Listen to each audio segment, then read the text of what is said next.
Hi folks, welcome to this week's Inside Tip, the Scottish Sun. As always, we've got Jim Delahunt here with me, Jim. Well, Jim, I heard earlier in the week there was big racing news, there was a big job swap. I thought for a minute you were going to Daily Record to become their tipster. Turns out it's not. Harry Cobden leaving Paul Nicholls at the end of the season to become JP McManus's retained rider. First time JP McManus has had a retained rider for 5 years, I believe. You can see the logic in this, can't you? We've all felt that the Nicholls Cobden relationship was maybe starting to come to its natural conclusion. I take it you weren't surprised when you heard the news. Not at all, not at all, and not even surprised to read that Sean Bowen was wishing him all the best. And a lot of people would say that Sean Bowen's probably the coming force in jockeyship in Britain, but Harry Cobden's more the established force, and obviously the JP McManus team have been having a look at that for a while. And we all know that he had that first ride for Willie Mullins, and he won the Scottish Grand National, so plenty over the water will have looked at that and thought there's an idea going forward. But no, Harry Cobden, been there and done it in terms of this country. I thought the fascinating thing, and it's raised a lot of comment if you read the Irish sporting press, the fact that JP McManus has employed what they would call a Brit to be in charge of the horses both in Ireland and England, as they call it. Of course, it's Britain, but fascinating that the British jockey is going to be the number one in Ireland. He's going to have to get used to riding all those horses to finish eighth in maiden hurdles, Robert. But I'm sure there's probably plenty of other jockeys to go around that'll ride the also-rans and let Harry ride the big name horses and the big races. But fascinating appointment. As I say, if you do read the Irish press, it's raised some interesting opinions. But the JP McManus team know what they're doing. I think we can all acknowledge that. And it looks as though they've most probably got the right man. Yeah, I mean, what do you see? Is the Paul Nicholls gig still the plum job it used to be? I mean, he does have nice horses. He still has a lot of horses, but he doesn't have those Grade One performers that he used to when Ruby Walsh was there and guys were there in the past. I mean, can you see guys fighting to get the Nicholls job this time round? Yeah, as you say, is it as big a job as it used to be? I was chatting with a few other racing hacks at Ayr on Tuesday about this, and we couldn't really come up with a conclusion. Freddie Gingle is obviously in there. He's got other conditional jockeys that he uses. I'm just not sure that does Paul Nicholls need to lay out 50 grand as a retainer to have a jockey every time he needs one. I'm just not sure about that. But I think you thought Sam Twiston-Davies might be making a comeback there. I'm just not sure if there would be a recognised number one, but we'll see going forward. Yeah, just I heard an interview with Sam Twiston-Davies the other day, and he was asked about it, and Yeah, he was being quite coy, but he was saying that they were going to have a chat when he's I think Nicholls out of the country at the moment. He was going to have a chat. One of them was yeah. out of the country. They're going to have a chat later on, and I just thought that sounds like he's been there before. It sounded quite positive. I mean, really. If you're going to look outside the box, Danny McMenamin would have to come into it as well. Well, I mean, if yeah. he's going to look elsewhere and outside that sort of small circle of southern-based jockeys that you would think that he would end up with, McMenamin's riding as good as anybody back from injury this weekend. But is he somebody you can see taking a big job like that, or do you think down south they don't really look at the northern jockeys and think I'm going to go out and get him?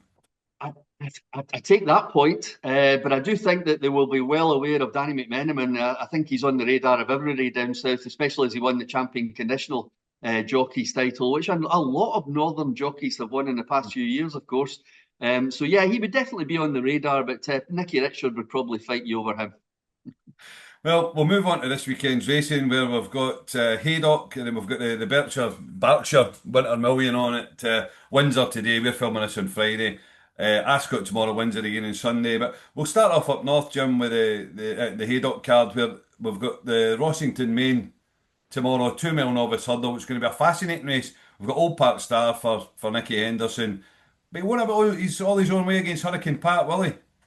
I wouldn't have thought so, but he does look a standout novice from what we've seen so far, Robert, and I think he'll be a short price to win this Grade 2 at Haydock on Saturday. You were pointing out to me no Irish challengers. You thought that they might come over and just test the water just to see what they're going to be up against at Cheltenham and Aintree, but nobody has decided to do that.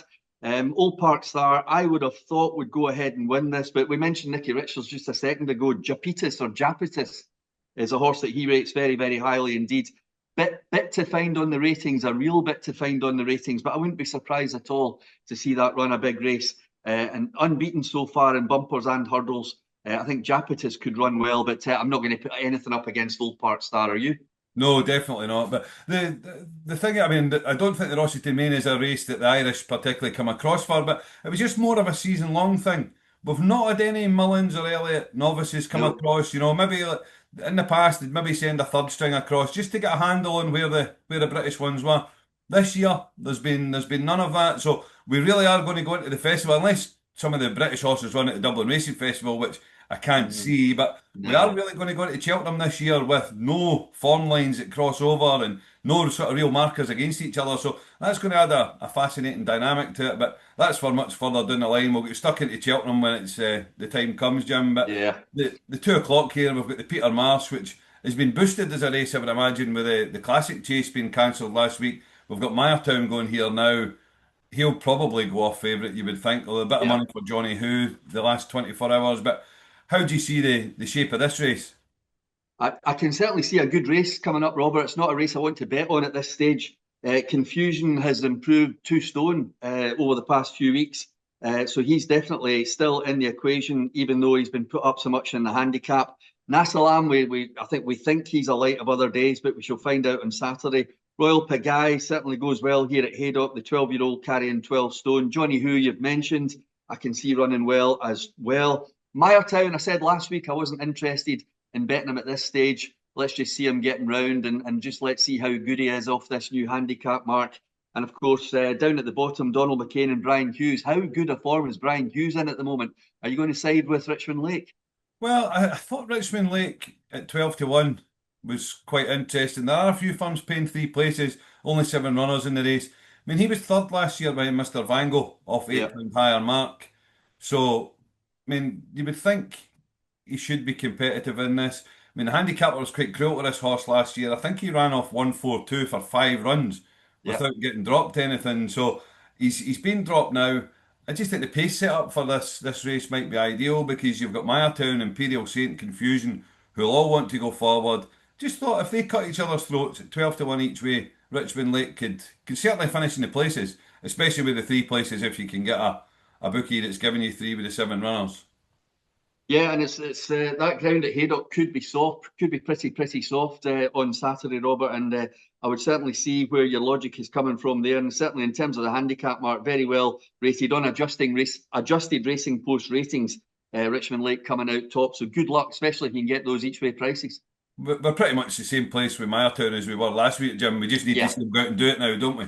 Yeah, I mean, I'm hoping that Myretown comes out and proves that we were right about the Coral Gold Cup before he fell. But I'll just wait and see. Just wait and see how he gets on. We still really don't know if he has a jumping problem or not. The Haydock fences aren't as stiff as they used to be, but they're still stiff enough. So let's see him jumping round. And Johnny Who's a fascinating one as well. I couldn't believe when I was looking at this race, you have to go back to Carlisle in October 2024 for this horse to have Yeah. last won a chase. Considering how well backed he's been for big handicaps and stuff for the last couple of years, it's quite incredible. But I noticed the money did come for Johnny Who, so he's going to be a danger there. But it's a fascinating race, as you say, Jim. You're probably wise not getting involved. I might be sucked into back in Richmond Lake each way with one of these 3 places firms, but we'll wait and see.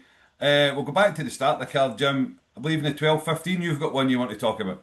Yeah, one I'm very interested in, Robert. A horse called Bridgecourt, trained by Sandy Thompson. It's going to be the mount of Sean Quinlan for a very good reason here, because I think Sandy's been trying to get Brian Hughes on a lot of his horses this season. And Brian, of course, has this retainer now with owner Jimmy Fife. And Jimmy has a runner in this trained by Donald McCain called Throatlash, which is going for a hat trick. So Brian obviously has to ride that one. It's a 2.5 miles handicap chase. Bridgecourt, I thought, jumped really well the last twice when finishing second. Sandy's horses are in much better form now. Sean Quinlan is a real no-nonsense, get-the-job-done jockey when you need somebody for a race like this. I think Bridgecourt is very nicely handicapped indeed. And interestingly, last year, we've already touched on the Rossington Main. Sandy actually came to Haydock last year and won that Rossington Main with a horse called Dedicated Hero, which made its chasing debut at Ayr on Tuesday and ran an absolute blinder behind one of Ben Pauling's. So the Thompson horses were in form at this time last year. He's managed to get them in form this time this year. And I think Bridgecourt at the weights with Sean Quinlan in the saddle could be a very nice bet to have just to get us off to a good start in the 12:15 at Haydock. And then the 2:35, we got a 3 mile handicap hurdle. Phantom of the Points run a blinder for us the last time he was over hurdles here. Just couldn't quite see it out for the front. Ended up finishing third at a big price. So I don't see any reason to abandon him again over course and distance. Didn't work when he went chasing the last time. Can't jump. You probably won't see him over fences again. But that Haydock race the last time, I think it used to be Old Fixed Brush Hurdle, it used to be called. But Yeah. from that race, Nab Woods came out and won, Mashan 2's come out and won, Titan Discovery's come out and won. They were all in behind him. He's only up a pound for that. We know what his running style is going to be. He's going to go out in front, catch me if you can. Now, he was 16-1 at the start of the week. He's 9-1 now after he's been declared. This, to me, looks a much, much weaker race than the last one he contested. So I can see him just go out in front, see if they can catch him, and hopefully this time they won't, Jim. Oh, well, I wish you all the best with that. I can see where you're coming from, Jack Tudor, another jockey in tremendous form. And there's another handicap hurdle to follow that, Robert, at 3:10. I looked at two here, but I'm not having a bet. I looked at High Dancer for Nicky Richards. He does have Brian Hughes on this one. And I also looked at Judicial Deference for the Greenall Guerriero team with Craig Nicholls. But you've got one from Paul Nichols' yard. Well, you and I were at Ayr when this horse was all the rage in the conditionals race at the Scottish Grand National meeting. Yep. And we couldn't believe it got beat. It looked to winner the whole way round. Just got touched off. So below the radar for Paul Nicholls. He's got Freddie Keithley riding it, taking off 7. I just think back down and trip. They went up to 3 miles the last time. Back down and trip to 2 mile 5 this time. He's in his right grade here, off 118. Freddie Keithley's 7 coming off. There's loads of pace in the race. You'll get a lovely 20, and there's a huge price discrepancy. I just wish I had a William Hill account because William Hill 11-1 on this horse. 11-1, and elsewhere he's 13-2, whatever. So if you've got a William Hill account, you're in clover. But because that 11-1 looks the wrong price to me. But below the radar, I thought we'd have a huge chance in the 3:10, Jim. Good stuff. Well, that's Haydock. And of course, the middle leg of the Berkshire Millions is the meeting at Ascot on Saturday. I've got one or two that I fancy here, but obviously the big race in terms of the coverage, and ITV will be focusing on it for obvious reasons, is the Clarence House Chase at 3:30. We only have 4 runners, Robert, but it is a fascinating contest. You've got the now legendary Thistle Ask down at the bottom there for Dan Skelton and Harry Skelton. I mean, the progress this horse has made since leaving that previous yard has been absolutely phenomenal for a price of 11,000 guineas.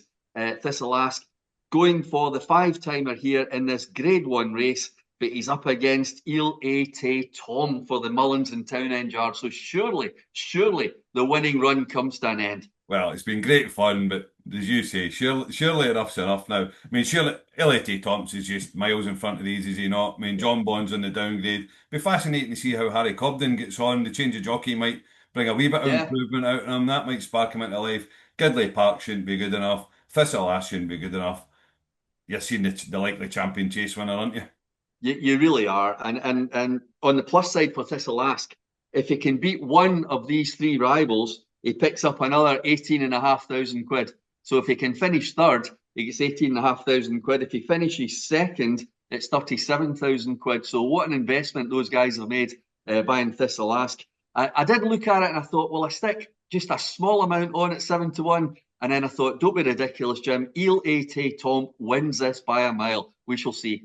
Yeah, I mean, Thistle Ask and Konfusion, 2 horses that are running tomorrow. I've been 2 of the horses of the season, haven't they? Without a doubt, and those handicap ratings just tell the story. And what I will say just before we finish on that race, Robert, is he's fully entitled to go for this. Oh, absolutely entitled to go for this, especially when only 3 other rivals turn up. So good luck to Thistle Ask. I'd be absolutely delighted if there was a shot and he won, but I just can't see it. I really can't see it. No. And then 1 o'clock there, Jim, we've got a 3-mile handicap chase. Now, I think we both like the same one in this. I was against Welcome to Cartier's last week at Kempton's. I didn't think it would be his track. He was pulled out. The Doyen-Chief ended up winning it for us. I think Ascot's far more suitable for him. But when I went back the other day and watched the Sandown race, I think I maybe spotted the same horse as you. Yeah, indoor for Fergal O'Brien, trainer very much in form. He sent one horse to Ayr on Tuesday at 1. He had an across the card double on Thursday, so his horses are in absolutely tremendous form. He's taken this horse over from Venetia Williams. She won it last year with Indoor, with David Maxwell in the saddle, of course. Obviously, the horse went at the Maxwell sale. I think Fergal's probably had his eye in this race ever since it arrived in his yard. There's a slight pull in the weights with Welcome to Cartridge for last time. I don't think this is a wonderful race, although I do see Lagan Hill running well. But I think Indoor with Johnny Burke, who really is another jockey riding out of his skin. I think we're on the same page here. We're not going to argue about it. Indoor is the one for us. Yeah, watching that race back from Sandown, I actually had in my head that the Welcome to Carties and the second were miles clear. I'd completely forgot that Absolutely. Indoor had a real chance coming to last, and he just had a slight stumble that took his momentum away, and that kind Yeah. of killed it. But I think with a cleaner jump at the last, Indoor might have won that race that day, but we'll never know now. But hopefully he wins this weekend. And then 140, Jim, we've got a Grade 2 Mares Hurdle. Dan Skelton's won 3 of the last 4. He's got Nurse Susan in here, but it's not going to be favourite now by the looks of it. Apparently not, but I still think it's going to win. I think he could have run last year's winner, Take No Chances, but that runs at Windsor on Friday afternoon. I've tipped it up in the Scottish Sun. I hope it wins. So he could have run Take No Chances to win the race again, but he's decided to go with Nurse Susan. I'll be delighted if it's not favourite, Robert, because I still think it's going to win, but I can see why that money's coming for the favourite. Yeah, and then we'll move on to the 220 2 mile 5 handicap chase where Vincenzo, the bridesmaid of the Paddy Power and the December Gold Cups at Cheltenham, bumped into one twice, up £6 without winning. But this is a lesser race. Really needs to go and win this one, doesn't he? It really does, and I think it will. I really do think it will. Vincenzo, trained by Dylan Johnson, Sam Thomas, again, another trainer in form, had a really nice winner over hurdles at Newbury the other day. I think that was Wednesday. Vincenzo, as you say, bumped into 2. I mean, imagine that luck, bumping into 2 in consecutive Cheltenham races. So he has been bumped up for those performances, but probably rightly so. Still a youngish horse. I don't think this is the most wonderful race for 100 grand, and I'll be quite happy to take whatever price they're offering on Vincenzo, because I think going back to Ascot, going back to right-handed, I think despite those performances at Cheltenham, he's going to be much better suited than Saturday. So I'm not even going to put up a danger here. I really do think, like you, that Vincenzo really has to go and win this. Then there's a big handicap hurdle in the card, Jim. Have you dug in on that in the 253?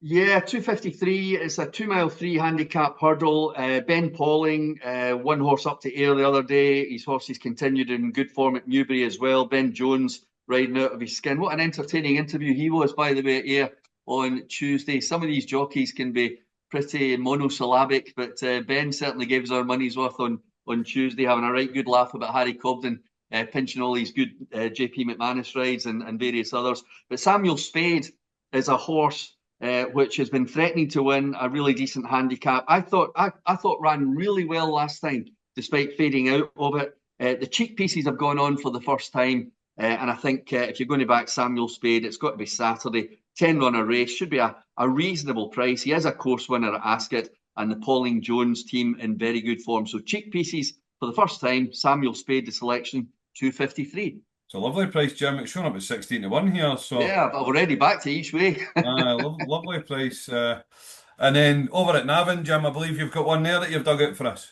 Yeah, not going overboard about this one, but I do think watching the race back from Leopardstown last time, the Naga Reedy young £7 claimer probably went just a little bit quick and nearly got caught. So they put Ian Staples, who is a bit more experienced on this time. Small time stable, Stephen Carey yard, but the Naga Reedy is very much his stable star. And I suspect that it's good enough to win again, probably over a more suitable, stiffer 2.5 at Navan. So the Naga Reedy on Saturday, 120 Navan, should have won more easily at Leopardstown last time. I think they'll hold on to it a bit longer this time on Saturday. So the Naga Reedy for me, 120 Navan. And then on Sunday, the Berkshire Million moves back to Windsor. Where the last Windsor meeting, Jim, we flagged up 3 on the basis of pace, because we're thinking that this figure of 8 course, you really need to be up at the front. Back in the 3 blind when I come up with winners at 9 to 2, 11 to 2, and 4 to 6. So the 3 out of 3 worked pretty well there. I've just done a rough pace maps picks for the Sunday card. 2:25 is Green Book, Ludor and Love of Namor. 3 Right. o'clock, Protect That, Handstands.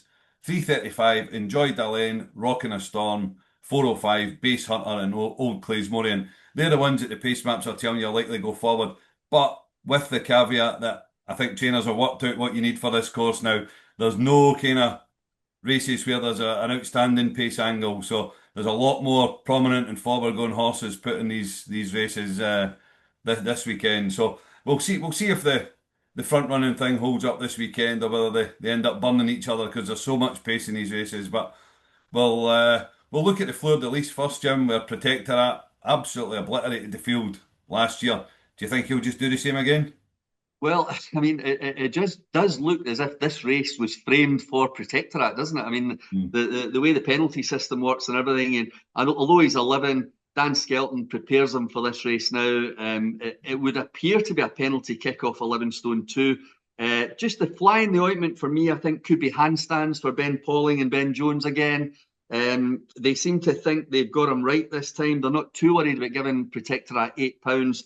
So might be a little bit of value there, but you're right, Protectorate. I mean, if the Skeltons could frame a race, they would frame this one for Protectorate. So it's going to be a worthy favourite. I just think there might be a little bit of value in handstands, but again, without going overboard. And then the 120 there, Jim, on Sunday. What have you got for that? Yeah, weighed out. I wasn't going to go for this one last week, but the more I look at this race, this Hampton Novices Chase, which has been switched from Warwick, I think if you can forgive weighed out's jumping, remember, despite his jumping, he's won his last two. So if you can just show a little bit of forgiveness to his jumping, I think he's worth siding with Sean Bowen in the saddle in this Hampton Novices Chase Grade 2. There are one or two. I thought Jericho de Raponi, or if I've got the pronunciation right, was a big price if Nico gets him in a going day. But weighed out, I think, with Bowen riding round Windsor, it's probably the one to be on in the Hampton at 120. Switch forward from Warwick, which is good news for a lot of people, I think. And then the 150 is a 2 mile handicap chase where Mighty Bandit, who was a huge £400,000 plus purchase out of one of the dispersals, one of Gordon Elliott's owners, Yeah. it was bought by Warren Greatex for owners that have invested a lot. You're seeing a lot of high priced horses in these colours. Just starting to come to life, this horse. The last two runs over fences have been good. They went on the flat with it. They only got up to 82 in the flat, including a second here at Windsor over a mile and three. But they're now back to chasing with it. It was a good second to Mambo number 5 at Newbury, which reads really well. I mean, it gave Yep. that one £2 for a 2 length beating. That one went and won the Wayward Lad by 7 lengths. And then it won the last time. It beat Lookaway, who came out and Yep. thanked the form last week. So I think 133, unlikely to be the lid of this horse's ability. He's always been ridden fairly prominently, so the running style should suit here. So off 133, I think he's definitely got a bit of improvement still to go as well. And he could even be one for the Grand Annual or the Red Rum or something at Aintree later in the season, depending on how things go. But I just thought Mighty Bandit and the 150 here looked pretty good. Yeah, good shout. I would keep an eye as well on Song Brute in that race for the Nicholls Cobden team, and also Nelson for Nicky Richards and Danny McMenamin. So that should be a decent race. But I'm not going to put up one against that, Robert. But I will go for one in the 225. Again, it's a Murphy Bowen horse. It's called Catboy. Still on 120, which I think is a good mark. The more I look back at the Kempton race, I can't explain how badly he ran. So I've got to forgive that. But I think on previous form, Catboy is going to have a real good chance in this 65 grand handicap hurdle, especially with Botox Haas in there with top weight. That's just kept him on a nice mark down there on 10 stone 4. So Catboy is verging on that material for me for Sunday. That's brilliant, Jim. Thanks very much. Good luck with your bets this weekend, folks. Good luck, everybody. And if you're watching us on YouTube, give us a like. Thanks a lot. See you soon.